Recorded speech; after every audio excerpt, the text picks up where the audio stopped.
You need proof that the credit bureaus don't investigate? I'm about to give it to you directly from the mouth of Equifax's vice president. Now, this that I'm about to show you is from 2007, but it's only gotten worse since then. And I don't just spit good game, I prove everything that I'm about to say, and you can access this down in the description.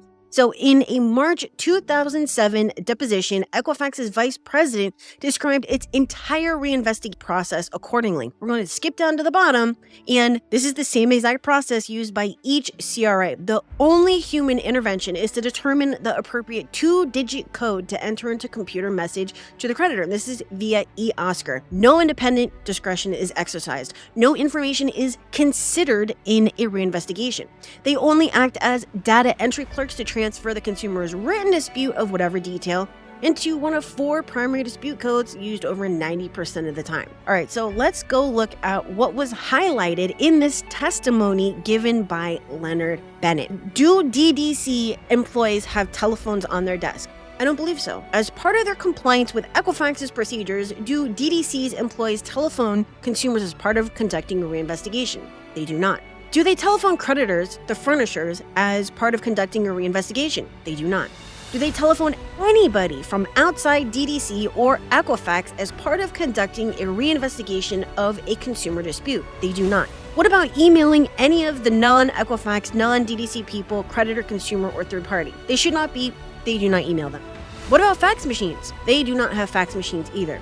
Under what circumstances will a DDC employee forward the consumer's actual dispute letter or documents the consumer provided to the furnisher, the creditor, as part of the reinvestigation? A mechanism does not exist to forward the actual document. Now, let's go look at another Bennett FCRA testimony. Now, there's very specific information in here, but when questioned further as to why Capital One would never conduct an in-depth research of FCRA disputes, the representative explained that the furnisher's procedures were developed in collaboration with the 3 bureaus, and this is the policy which is developed through such involvement. There's something important up here that we actually want to look at.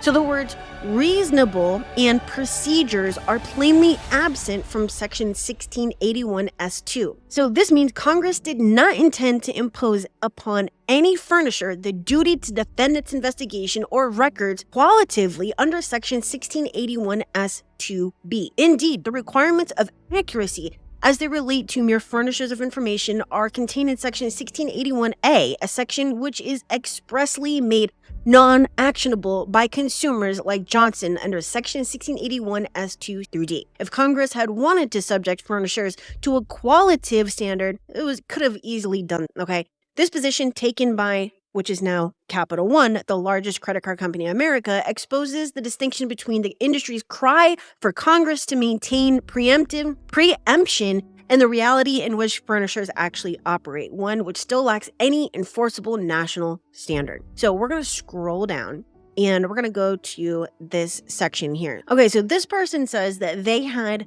3 separate visits from each of the bureaus, or 1 separate visit from each of the bureaus. And they came to explain to my team how to more properly and more accurately work accounts to verify.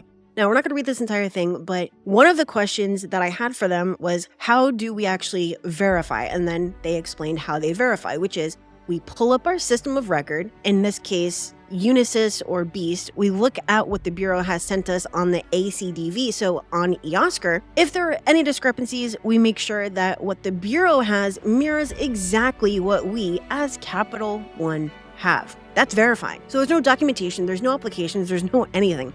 So they say that was what you described to the representatives as verifying? Yes. And what did they say in response to that? I actually followed up with that, DO6.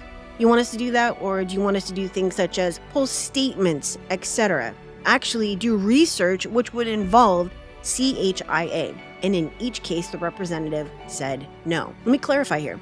The Bureau rep said, no, we want you to verify it. We want you to make our system look like your system. So that's what we've been doing. Now, how does that make any sense? As long as consumers remain stuck in this catch-22 of the CRA furnisher responsibility dodge, the FCRA will continue to offer little relief for your constituents.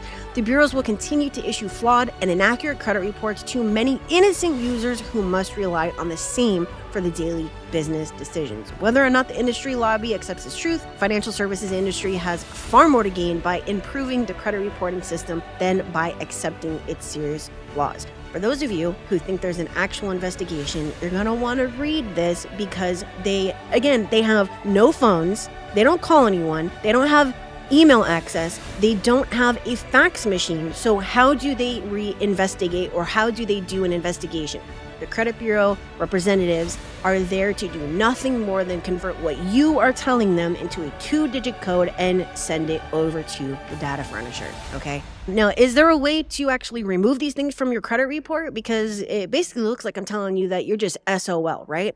The answer to that is there is a way, but you got to be very specific in what you are saying and what you are doing. And you can actually check out this video here, that video there, or you can check out the link down in the description and at the bottom of your screen, and you can learn everything that you could possibly ever want to know about removing your negatives, building your scores, and maintaining those scores so that you can go out and get the credit that you need. Not want, but need, because of course, credit's everything, right?